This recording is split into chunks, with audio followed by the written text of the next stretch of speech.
Hey guys, welcome back to another layout updates.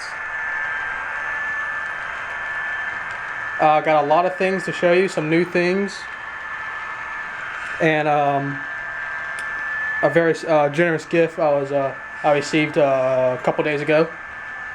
So we'll go and get right into it. Alright, so I want to start out with I did get the decals on the 611. So it wasn't really that hard to do actually. It wasn't really that many decals out actually on the prototype.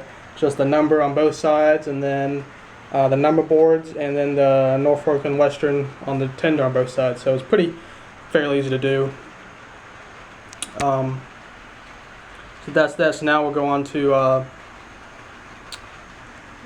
wouldn't say new, but just a very generous gift I received. So stay tuned. Alright, so here is I actually don't know what this locomotive is. I've seen it before.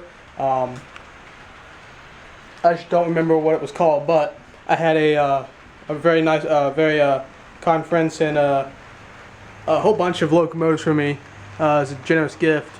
This is the first one, family line system. It's a unpowered locomotive. I believe it's a Bachmann.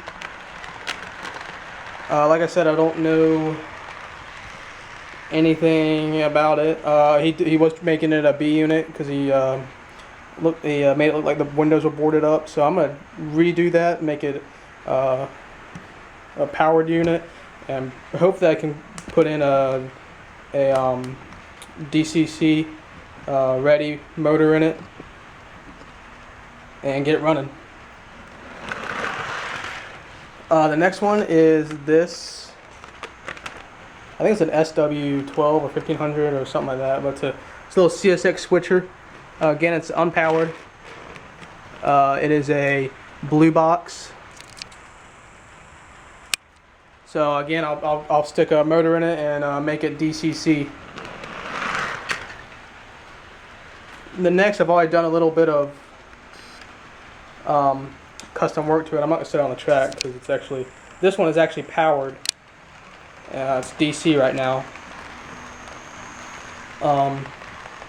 This is going to be used for all these switchers. The SW1500 and the family lines locomotive are going to be used for my local power, for my short line. For this one, I've already did a patch on the number and also marked out the CSX on both sides. Also added an air conditioning unit to the top, as well as I took the horn off of the switcher and put it on this too, just kind of make it a little more custom.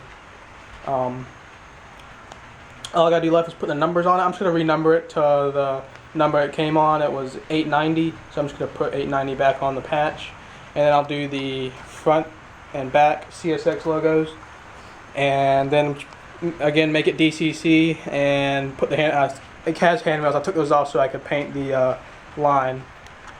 So I'll put those back on. Now the next three are locomotives I've always wanted. Here's one. Again, this is another Atherin blue box. Not sure if it's a custom painted. I forgot. I don't think he told me if he painted himself or if it came like that. But it's an Atherin blue box. Maintenance of way. I think it's a GP38. Not sure. He did a little bit of detailing to it. He put a plow on the front of it, and I'll do a little bit more. Again, it's another unpowered locomotive, so I'll put a DCC ready, at least, motor in it with just a plug for right now. I'll do a little bit more detailing to it. I'll have to look at some prototype pictures and see what else is missing, if it is missing anything. The next is definitely a custom model, or custom painted. Is another maintenance of way locomotive, a GP30. I've always liked these locomotives. This is a Bachmann custom painted. Still gotta add a few detail pieces to it, but that's okay. Gotta add a horn to the top of it. I gotta look to where the horn was actually placed, if it was placed in the middle, right above the headlight, or if it was placed on the sides of the cab. And again, it's unpowered, so gotta find another DCC or another motor, DCC ready motor, so I can make it DCC. And this will just get another plug too. No sound as of yet. May send it off for sound eventually. Alright, the next one is yet another CSX maintenance of way locomotive. This is an Atlas U23B. This one is actually DCC ready, and it already has a DCC decoder in it. It's already programmed. I already went ahead and programmed it to the number, and it runs just like an Atlas should run. I've got another Atlas U23B in the YN1 scheme, so it runs just like it should. Alright, so that's it with the stuff that he sent, and again, I'm very thankful for it. I can't thank him enough for what he did. I mean, this came out of his personal collection, and they are definitely going to get put to use on the way out. So now I'll move on to more new stuff. Alright, to start out with the new stuff, we're going to just jump into some small things actually. Got a pack of Walther's brass number 256 washers. I'm hoping I can use these to sort out some couple of height issues. So if these work out, I'll definitely be buying more, because I already know the GP30 and the GP38-2 maintenance locomotives need their couplers adjusted, so that'll work out. So hopefully it'll work out. The next thing is this. This is a Herpa product. I don't even know what it's called,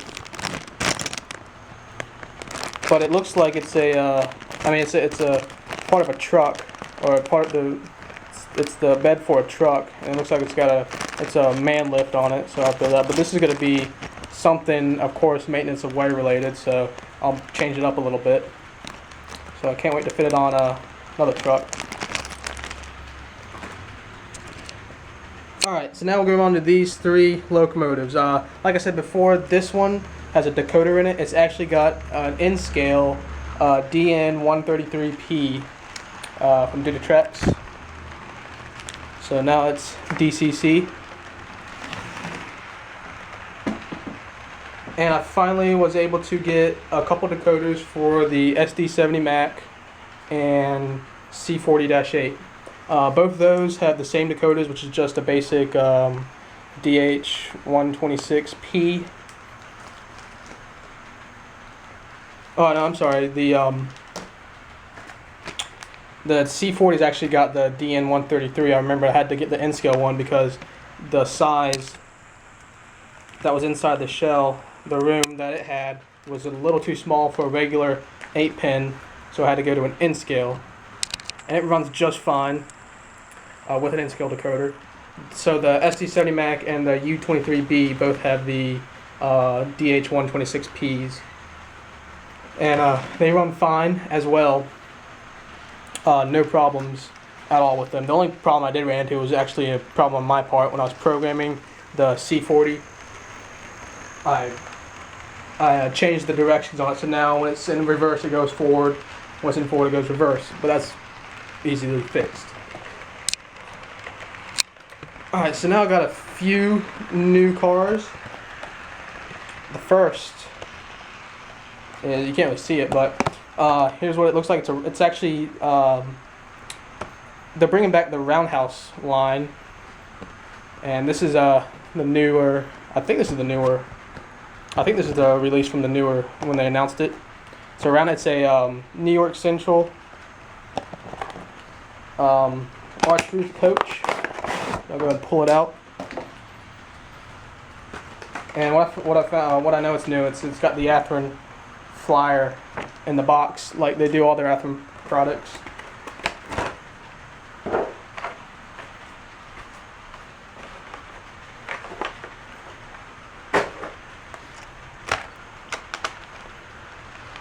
So here it is.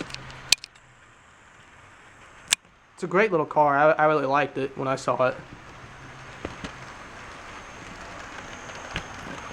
It's got I won't say great detail, but it's got a lot of underframe detail, no diaphragms. But it's a great little car, and this is going to be part of my excursion train, of course. So I'm getting a jump start on building a train for that.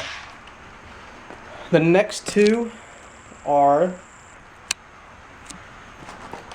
both Athearn mainline cars. Here's the first. This is a New York Central. I've actually got a project with this one. It's going to be custom painted into a different passenger car, but I'm not going to say any more about that until I actually do it. But again, I'll go ahead and take it out of the box.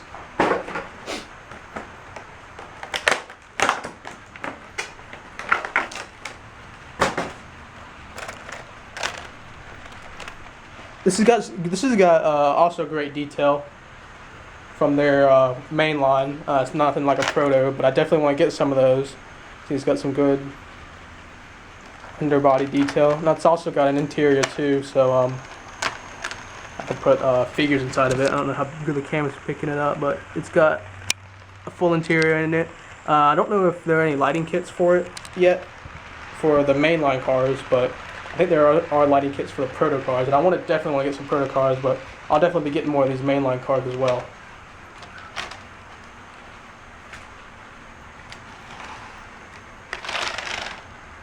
Alright, and the last car is a Pennsylvania. It's another coach.